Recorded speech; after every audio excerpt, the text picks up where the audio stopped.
안녕하세요. 슬기로울 자본주의 생활기입니다. 지난 영상에서 제가 국장에서 탈탈 털렸었던 이야기를 했었습니다. 상처만 가득 안고 내가 자는 동안에도 돈이 일하게 만들어야겠다는 생각 하나로 미국 주식시장으로 도망치듯 넘어왔었는데요. 그래서 오늘은 그때 그 상처받은 마음으로 미국 주식에 처음 발을 들였을 때 제가 도대체 어떤 종목들을 가장 먼저 매수했었는지 솔직하게 이야기해 보려고 합니다. 예전부터 주식하셨던 분들은 다 기억하실 텐데 2021년은 그야말로 지는 동학개미와 뜨는 서학개미의 시대였잖아요. 자고 일어나면 주가가 올라있고 유튜브만 틀면 테슬라가 어떻고 애플이 어떻고 하면서 온 세상이 주식 얘기로 떠들썩하던 바로 그 시절입니다. 사실 제가 처음 국장을 시작했을 때는 한창 코로나 사태로 시장이 불타오를 때였어요. 그러다 보니 저도 모르게 제약회사나 진단키트 같은 테마주, 또 아니면은 상장만 하면 대박나던 IPO 신규 상장 종목 위주로 투자를 했었거든요. 지금 생각하면 내가 왜 그랬을까 싶을 정도로 이른바 사팔사팔을 엄청나게 했었습니다. 벌 때는 정말 코딱지만큼 익절하고 물릴 때는 아주 시원하게 손절하면서 매매를 하면 할수록 계좌가 야금야금 녹아내렸죠. 그러다가 결국 어떤 진단키트 회사에 아주 제대로 물려서 영혼까지 털리는 손절을 하고 나서야 국장은 진짜 나랑 안 맞는구나 하고 깨달았습니다. 그때 제 머릿속을 지배했던 생각은 딱 하나였습니다. 이번에는 절대 이름도 모를 잡주를 사지 말고 누구나 다 알고 절대 망할 일 없는 세계 최고의 1등 기업만 사자는 다짐이었습니다. 그렇게 제 미국 주식 포트폴리오의 첫 페이지를 장식하게 된 종목들에 관해 이야기해 볼까 합니다. 와, 여러분, 제가 옛날에 매수한 내역을 오랜만에 쭉 뽑아왔는데요. 보면서 진짜 감탄밖에 안 나왔습니다. 이게 지금 제 포트폴리오라고 해도 전혀 이상하지 않을 정도로 익숙한 종목들이 가득하더라고요. 이때는 제가 주로 반도체 섹터들을 집중적으로 모았었는데요. 기억하시겠지만 당시 코로나가 장기화되면서 전 세계적으로 반도체 공급난이 엄청 심각했었어요. 자동차 공장이 반도체가 없어서 멈추고 전자기기 가격이 폭등하던 시절이었어요. 그러다 보니까 시장에서 반도체 섹터 전체가 정말 뜨겁게 불타올랐었습니다.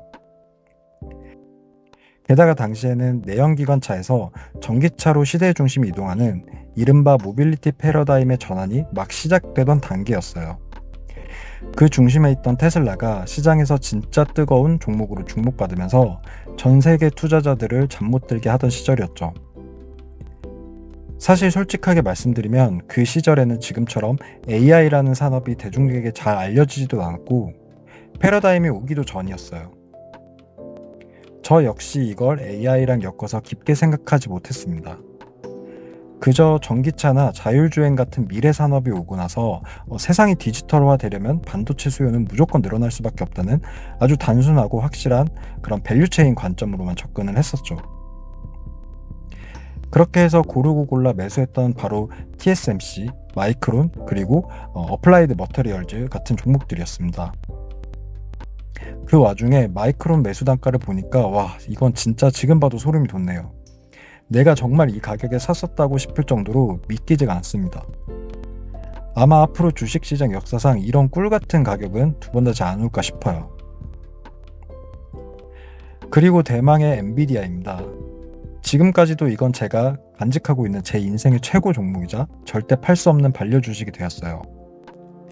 이때만 해도 진짜 AI 대중화 전이라서 엔비디아의 그래픽카드가 딥러닝 학습이나 추론 같은 연산에 필수적으로 쓰인다는 걸 아는 사람들은 대중에는 거의 없었어요.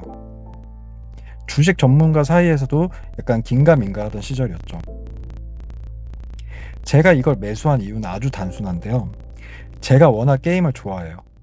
당시에 컴퓨터 업그레이드 하려고 진짜 어렵게 구한 RTX 3080 그래픽카드를 본체에 꽂고 신나게 게임을 즐기던 중이었어요. 매일 눈으로 보고 또 손으로 만지던 제품이다 보니까 엔비디아라는 회사 자체가 저한테 너무 친숙하고 대단해 보였습니다. 게다가 그때 한창 비트코인 열풍이 불면서 그래픽카드의 채굴 수요가 상상을 초월했어요.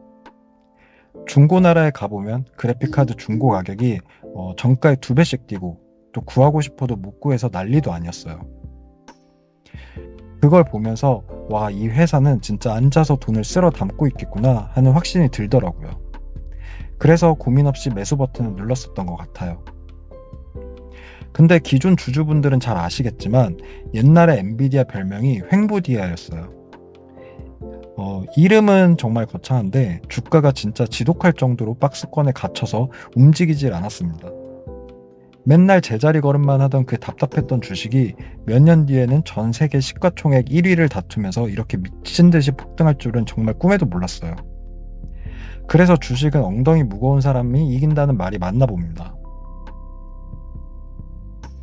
그리고 반도체랑 전기차에 이어서 다음으로 볼 섹터는 소프트웨어 관련 종목들인데요. 사실 저는 미국의 진짜 무서운 강점이 제조업이 아니라 소프트웨어에 있다고 해도 과언이 아니라고 생각합니다. 제가 지금까지도 주식을 고를 때 절대 변하지 않는 원칙이 있는데요. 주식에 대가 워런 버핏 형님이 늘 강조하시는 경제적 혜자를 가진 기업을 찾으라는 건데요. 저는 개인적으로 이 시대의 경제적 혜자가 그 플랫폼을 의미한다고 생각합니다. 한번 구축해 두면 소비자가 절대 빠져나갈 수 없는 강력한 가두리 양식장 같은 플랫폼 말이죠. 그래서 당시에 주로 각 분야의 플랫폼을 꽉 잡고 독점하고 있는 기업들을 위주로 매수를 했었어요. 가장 먼저 손이 갔던 건 역시 마이크로소프트였습니다. 이유는 아주 단순했는데 당시에 제가 회사에서 일할 때 매일같이 오피스 프로그램들을 쓰고 있었거든요. 전 세계 직장인들이 이걸 안 쓰고 일을 할 수 있을까? 절대 불가능하다 싶었죠. 전 세계 오피스 시장을 독점한 기업이니 안 살 이유가 없었습니다. 그 다음은 알파벳이었는데요. 제가 그때 삼성 갤럭시 스마트폰을 사용하고 있었는데 아시다시피 갤럭시의 두뇌가 바로 구글의 안드로이드 운영체제잖아요. 스마트폰 시장의 절반이 구글 시스템으로 돌아가는 걸 보면서 와, 이 회사도 진짜 먹고 들어가겠다라고 생각했어요. 근데 당시 알파벳은 액면 분할하기 전이라서 한 주당 가격이 진짜 엄청나게 비쌌어요. 그리고 명불허전 탄탄한 충성 고객층을 바탕으로 자신들만의 거대한 독점 생태계를 구축한 애플도 빼놓지 않고 매수를 했었습니다. 여기까지는 꽤 잘 매수를 했다고 생각을 하는데 또 아픈 손가락이 있는데 바로 유니티라는 종목입니다. 이 종목은 진짜 이름만 얘기를 해도 한숨부터 나오는데 제가 워낙 게임을 좋아하다 보니까 자연스럽게 3D 그래픽 모델이나 게임 제작 엔진 같은 테크 분야에서도 관심이 좀 많았는데 당시에 유니티는 게임업계 최강자 중 하나인 얼리얼 엔진의 유일한 대항마로 꼽히던 엄청난 유망주였어요. 특히 모바일 게임 시장에서는 중소형 개발사부터 대형사까지 유니티 엔진을 안 쓰는 곳이 없을 정도였는데요. 거기에 완전히 매료돼서 앞으로 또 스마트폰이 더 보급되고 모바일 게임 시장이 상상을 초월하게 커지면 유니티 엔진의 수익성도 되게 폭발하겠다라는 미래를 그리면서 또 믿고 매수를 질렀습니다. 근데 그게 고점이었죠. 당시에는 제 판단이 무조건 맞다고 확신을 했는데 역시 주식시장이 그렇게 호락호락하지는 않더라고요. 잘 나가는 우량주들 사이에서도 가끔 이렇게 좀 삐끗하는 종목들이 나오는 게 참 주식의 무서운 점인 것 같습니다. 다음으로 또 눈을 돌린 곳이 바로 소비와 관련된 종목들이었습니다. 미국이라는 나라가 또 어떤 나라인가요? 전 세계에서 소득도 가장 높고 그만큼 엄청나게 돈을 쓰는 소비의 끝판왕 국가잖아요. 미국 주식을 하면서 소비 섹터를 빼놓고 생각하는 건 말도 안 된다고 생각했죠. 그래서 선택한 첫 번째 종목이 온라인 유통 패러다임을 바꾼 아마존이었어요. 이때 아마존은 알파벳처럼 액면 분할 전이라서 한 주당 가격이 엄청나게 비쌌어요. 하지만 아마존은 단순히 쇼핑몰이 아니라 클라우드 사업도 같이 하고 있었고 저는 이게 신의 한 수가 될 거라고 생각을 하고 큰 맘을 먹고 매수를 했었습니다. 그리고 다음 종목은 당시 코로나 장기화로 다들 집에만 있으니까 TV 플랫폼 기업인 로쿠를 샀었는데요. 솔직히 고백하자면 이거는 당시 서학개미들 사이에서 신이었던 돈나무 누나의 포트폴리오를 보고 뇌동매매했어요. 결과는 아주 처참하게 망했습니다. 마지막은 바로 노바백스인데 코로나 백신 개발 이슈로 주가가 미친듯이 폭등하던 종목이었죠. 제가 한국 주식시장에서 도망쳐 나올 때 제약 바이오주는 절대 안 산다고 다짐을 했었는데 또 손가락이 근질근질 했나 봅니다. 마지막으로 이야기할 섹터는 바로 미국 시장에 상장된 중국 기업의 ADR 주식들이었습니다. 당시 주변에서 중국 주식은 위험하다던 얘기도 있었고 저 역시 국가적 위험이나 이념적인 리스크가 있다는 점은 알고 있었어요. 하지만 그걸 감안하더라도 중국이 가진 압도적인 인구수와 나날이 발전하는 과학기술 수준만큼은 무시할 수가 없겠더라고요. 성장성 하나만큼은 확실히 긍정적으로 생각을 했었던 거죠. 그래서 미국 빅테크 시장에 투자하면서 기대했던 혁신들이나 성장을 중국 시장에도 똑같이 적용해 보자라는 생각으로 과감하게 매수를 했습니다. 그렇게 고른 기업이 두 개였는데요. 먼저 중국 내 유통과 물류 혁신을 담당하고 있었던 다다넥서스라는 회사를 샀고요.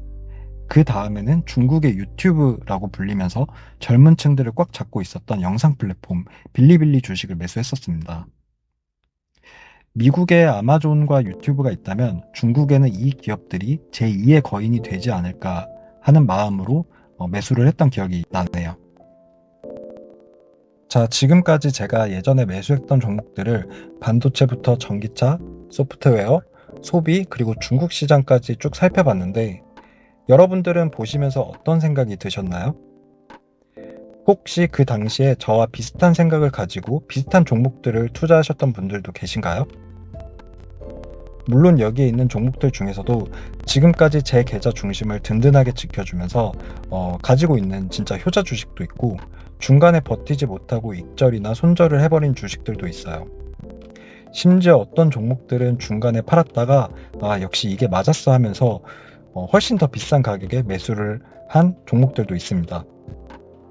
하지만 이번에 과거의 투자 내역들을 좀 하나하나 보면서 복귀하면서 그리고 또 깊게 깨달은 점이 하나가 있는데요. 그 시절 어설펐던 제 안목이었을지라도 내가 그래도 시장의 거대한 혁신의 중심에서 크게 벗어나진 않았었구나 하는 확신이 들어요.